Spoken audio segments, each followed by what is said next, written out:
So the Emperor is a weird story, because the Emperor was here when we moved into this. Oh my god, what the fuck? Well, truly, dear Doctor, the Emperor has always been there. It is not the Emperor in all of us, but go on. Yeah. No, it was here when we moved in, and it's a wine glass, I think, with an impossibly thin stem and an absolutely gigantic bowl that can hold 60 cl in total. Oh, it's astonishing to look at. It's basically like a wine bottle in a glass. Is what it amounts I'll put a to. photo of it. It shouldn't be able to hold itself up to the point where I've never actually filled it more than halfway, because I'm scared that the stem's just going to snap. It's not, because I put it through the fucking dishwasher and stuff like that, and it's been fine, but... It defies all conceivable physics. Yeah, it is unreasonable. Worms will expose a captain's weakness when interrogated. That's worth knowing. Is this a worm? No, hence why I'm not interrogating him, I'm just slitting him. But there's a worm down there. You see that little green thing on the map? That's moving away from us. I think it's that. Oh yeah, I do. But Yeah. we're just going to execute him. No. I was just drawing a bead on him to show you where he was.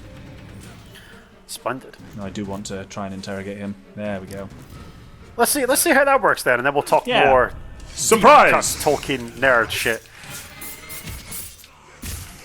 Now we can interrogate him. So, we grab him, and we burn his brain out. Oh, no. We need to wait till no one else is here before... Oh my god. It seems to be very easy to just be surrounded by orcs on this. But you may have noticed, I didn't talk about it at the time, but we've now got a sweet thing where when we get a certain combo going, our sword just fucking sets on fire. that is pretty fucking cool, actually. And it's doing extra damage during that period as well, because of course it is. Because fire! Wonderful. I remember that in lots of games that I've played, like, setting things on fire wasn't necessarily a good idea, because then, like, all you really had to deal with was hordes of enemies that were on fire and also burning you whilst they were stabbing you. Look at that combat multiplier, Doctor. Yep, that's good. Because you can just block anything by countering. It's great. Because it says, oh, there it goes. Double kill. Oh, I ruined it. You did. No, it was me. There's another worm. Oh, no, shit. Oh, there goes the worm. Whoops. Oh, well. Oh, well. So all of this was for nothing, is what you're telling me. There's another worm right next to us, and it will still be handy to be in a nice quiet area to interrogate him. Fair enough. I guess that's the issue I've found at the moment, and I guess maybe the game will present a way to resolve this issue, is the fact that in order to interrogate someone, you can't kill them, you have to weaken them, and in order to weaken them, you need to, break stealth. There we go, and I got an ability point for it. Excellent. Unless you can just impressive amount of orcs we just massacred, or you just massacred. I mean, I can see what they're going for. They're like, there's orcs everywhere, obviously, because we're in fucking Mordor. Yeah, but it is. Yeah. I mean, we get nothing for really doing much of that. So, right, here we go. Oh, he's not one. He's not a worm. He's just a dead orc who's got intel on his body. Right, let's get some intel on Nakra Skullbow. Oh yeah, that bastard. Yeah, he needs to be vulnerable to combat finishers, stealth finishers, and mounted beasts. He's terrified near unknown captain. Poison weapon, fast runner, bloodthirsty. I think when we have more abilities, that'll be a more useful trick. But for now, I really like this Nemesis system. It's a very cool feature. Yeah, it was the selling point for this. Ooh. Is it worth at this point, I think, Doctor, getting into before I become too drunk to remember what I've read and too drunk to read the notes I've prepared? How much do you know about the writing of The Lord of the Rings? Go for it. Well, it's this question. The honest answer is a lot of stuff that you've told me while you've been researching for this series, so I can't give a fully honest answer. Let me phrase that slightly differently then, Doctor. If you sat down one day and decided, right, I'm going to write an epic work of fantasy, the likes of which the world has never seen, how would you start? Nope. I have no idea. You have no idea? How would you start if you were John Ronald Rule Tolkien? Which is quite a name. It is. Until very recently, I didn't know what the JRR actually John Rolkeen Tolkien. Yeah. What a terrible, terrible name. In any case, as someone who actually has started to write a fantasy novel some time ago, I sat down with bits of paper, and I wrote out who my principal characters were, and then I worked out where they lived, and then I wrote a map, and then I like started to write the political structure of the kingdom that they were all going to live in, and who their neighbors were, and then I added those to the map. So I hadn't actually started writing anything until I had a substantial amount of information on who everybody fucking was, right? Because like, it's a fantasy novel. Like even before Tolkien, fantasy novels have lots of characters. Like, and that's gods it's interesting heroes. seeing how much you are definitely approaching that as a dungeon master. Yeah, but like, do we think of this because Lord of the Rings existed prior to our birth, right? Yeah. Maybe I'm completely wrong to think this way, but I just assumed that the logical way to approach this was to lay the groundwork, do your source material, and then begin writing your narrative. That is not how Tolkien does it. Which isn't super surprising to me, actually, knowing his background as not a writer. No, he starts writing it sequentially, so he begins as in the first things he writes is the account of like Bilbo's party. Skull, bro. Sorry. Oh, nice kill though. But he's been pissing me off for a while, so. Oh, he's come back to life. He's leapt up into the air. And now back down he goes. He was humiliated at his own feast. Yeah, he fucking was. That's what he gets for killing me. Now we got a power vacuum now. What happens now? Someone will rise to fill it at some point. Whether that's someone who kills us or we haven't quite got this ability yet, and I know we get to it. We can have our own converted allies try and fill that power vacuum. That's a cool. I'm interested to see how they bullshit their way into that explanation. But yeah, sure, cool. In any case, like when he started to write The Lord of the Rings in like 1937, Tolkien literally just puts pen to paper and starts writing. So like, there's no groundwork. A lot to be said for that as an approach if you've got the the mindset to do it. Oh, it's ridiculous. But what he would do is he would get to a certain point and then decide he didn't like what he had written and start from scratch. So like, there are something ludicrous like 12 different versions of the first chapter of The Lord of the Rings. Because he just decided to start over a dozen times. Again, this betrays Tolkien's background as an academic. Because that's how you write a paper or a thesis or something like that to a fair extent. It ain't how you really write a book, as in a narrative fiction book.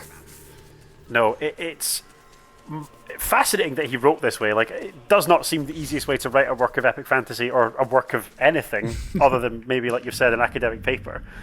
But there are dozens and dozens of iterations of different chapters, and it's very, very difficult to piece together what he wrote when. I guess, yeah, if you completely like bin it all and start from the scratch again, it's like it's hard as a historian to piece together the narrative of like the meta narrative of how it became a thing. Even Christopher Tolkien, his son, who was directly involved in helping to put this together, so he wrote some of the maps for his father.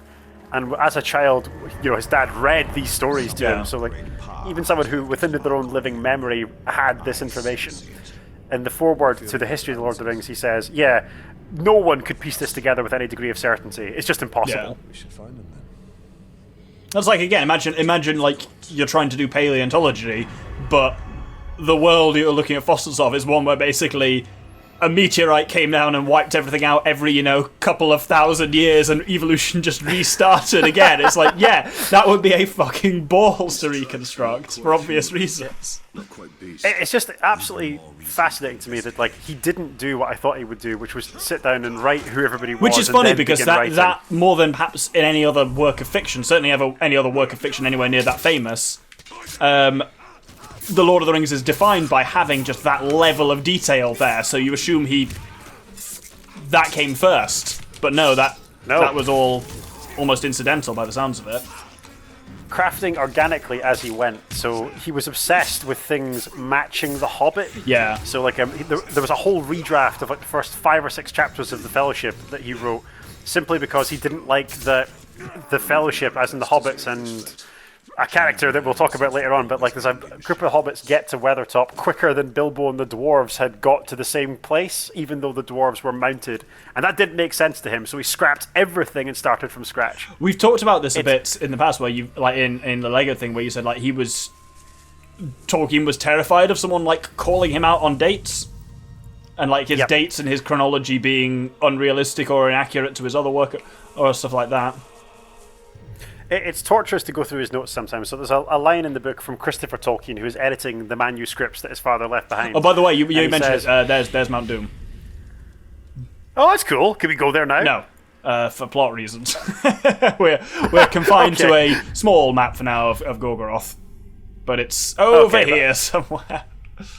But eventually we'll get to go to Mount Doom. Yes, I think so. Possibly. And you could, yeah. That's how we get there, through this gate that we need to complete more main missions to unlock. They're not even pretending it's just hidden behind progression. Right, fair enough. But yeah, there's a line that stuck with me from near the end of the first volume of the History of Middle-earth where Christopher Tolkien, his son, the man editing all of this, says, "Look, this is absolutely torturous, and I know this is of no interest to anyone, but I am now so far invested in this, I have to see it through to the end." Which is not how you want your son to be thinking about your life's work when he's editing it, but indicative of just how infuriating it must have been to collate Tolkien's manuscripts. Compounded by the fact, I didn't know this, but apparently a few years after The Lord of the Rings was published, a university approached Tolkien to purchase the manuscripts and loose leaf and paper, everything that he'd physically touched pen to paper to in composing Lord of the Rings. They wanted to buy it from him, and apparently no other university asked him to do this, even though he was a professor at Oxford. No one asked for his manuscripts, but this university did. So now half of his papers were housed in the United States at the University of Marquette, and half of them were housed in Oxford. Why were so half of them in the Tolkien US? had to put. That's the university that bought them. So the University of Marquette, which is, as far as I can tell, it's not a very notable university. Not sure if where is that? I've never heard of it. I want to say Wisconsin, but I'd have to check. Now, it is a Jesuit university, right? So it was founded by Catholic Jesuits, and Tolkien himself was Roman Catholic. So maybe that's part of it. I don't know. The only notable thing I could find about this university, other than the fact that they now have all of Tolkien's papers, was that, do you know Senator McCarthy, the guy responsible for the communist witch hunts in the United States? He's a graduate of this university. That's all I could find about it. If there's the weird Venn diagram of Tolkien and McCarthy. Yeah, it's a really strange story, but it made Christopher Tolkien's job when editing all of this particularly difficult because half of the papers he needed were on another continent. Jesus. Yeah. Yeah. It was a life's work, I think, piecing all this together. Yeah, I think it was Tolkien's life work to write the fucking thing, and it seemed to have been his son's life work to try and assemble it all and edit it, and half of it, as you say, is basically in the form of just we'll just fucking dump what we've got out. So, I'm reading my way through. Cool. No, I'm guessing we're going to destroy that at some point because that ain't there in Fellowship. We don't know. It's not like we see much of Mordor at all. So, is this a wraith towery thing? Here it is. Awesome. So this is like a respawny fast travel point that's only here in the spooky world. I kind of like it's only there in the wraith world. Even in early drafts of Lord of the Rings, Tolkien is at great pains to try and describe the relationship between the quote-unquote real world and the wraith world. Or the Shadow World, or whatever he was calling it in that particular draft. The Shadow Realm. I don't know, I wanted to check just how much paper there was in the writing of the Lord of the Rings, but collectively, for every manuscript, everything that Tolkien wrote in the back of an exam script or a random scrap of paper, there's almost 10,000 pieces of paper associated with the writing of the Lord of the Rings.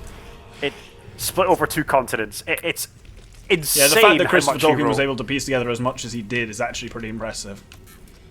It's monumentally impressive. I have a lot of personal admiration for Christopher Tolkien. I really do. To do this with a life's work that wasn't even your work is just crazy to me. And it seems like it was almost designed to actively thwart this kind of categorization and dealing with. Oh yeah.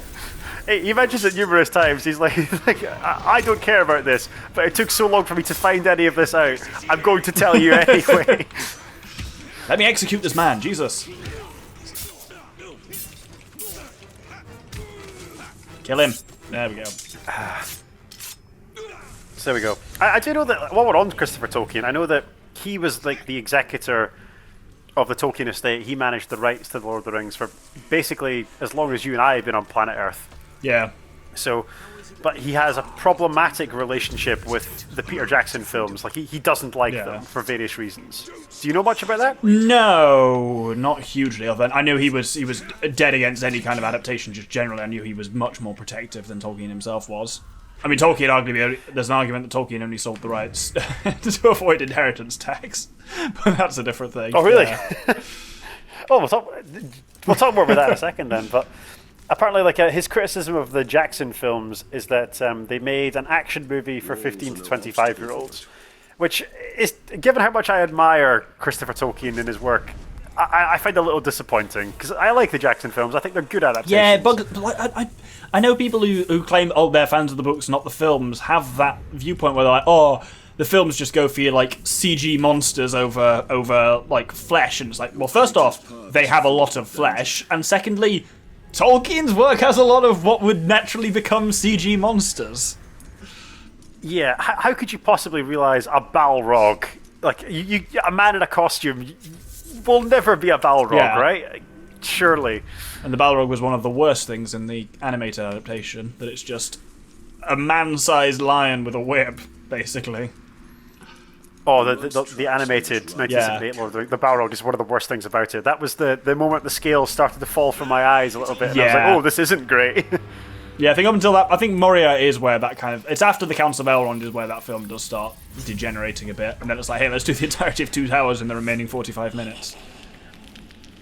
Yeah, I mean, like, I think people underestimate, like, people who say, like, oh, the Jackson adaptations are, like, reductive, or they don't have the same, like, epic feel of the books or whatever. Like, these are violent books. There's a lot of fighting. There's a lot of warfare.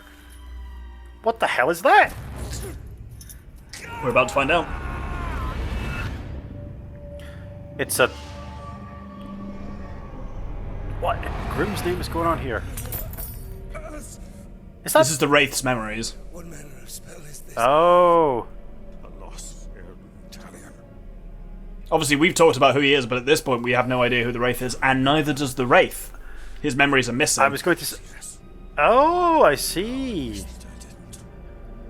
I was going to say, like, has Celebrimbor told Talion who he is? No, because he doesn't know. He doesn't know. Interesting. That's so he doesn't exactly know why he's bound to Talion either, or why he's also not allowed to die. I'm interested to see how they try and integrate Gollum as a credible adversary when... What the hell is this? It is escaping. I'm interested... Well, the Caragor didn't seem to last long. Shot right in the eyeball and that was it.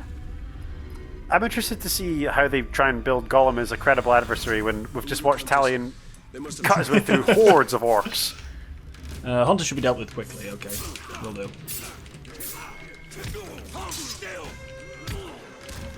Do you deal with that Hunter I'm quickly, trying to deal with Doctor? them quickly, there we go. Oh, it's another Caragor. But it's doing a nice bit of chaos for me, which is what I need. Fuck you. Yeah, I keep forgetting to do it. When my sword's on fire, I can spend the fire in my sword to just instantly kill a man. Oh, this is the same mechanic as they use in the Batman Arkham games. But unfortunately, I have to press Y and B at the same viewership, time, which means I have to do some weird side thumb press in order to do it, which isn't particularly comfortable. If you'd like viewership, so like the Doctor and I have discussed this, a game that we might consider doing in the future is the Batman animated series, or sorry, not the Batman animated series, the Batman Arkham series. And like, I would love to do it. I'm a big Batman fan. The Doctor kind of likes Batman, but maybe not as much as me. Maybe we can have a technical setup by then whereby you can play the game. Though also you know more about Batman than me, so you might be more suited to narration on that. But if you'd like to see that viewership, tell us in the comments. Like, in the meantime, look, we get Gollum back. It's cool that they're doing the same thing that Jackson did with these swapping cameras to show Smeagol and Gollum. Yeah, I mean, if you can't be original, then copy. I mean, that someone also else who works does very better than nicely. you. Think you could sneak up on me so easily, eh? What does he know of it? That either is Andy Serkis or it's someone doing a very good I impression. think it actually might be. I said it wasn't, but I didn't actually know that confidently. Oh, of course, because Gollum can see him, what, because he's been a ring bearer for so long? Ah, that's cool. 500 years. There's a... Like, he really wore the ring description, for most of that time. Like, he absolutely spent a lot of time in the Wraith world.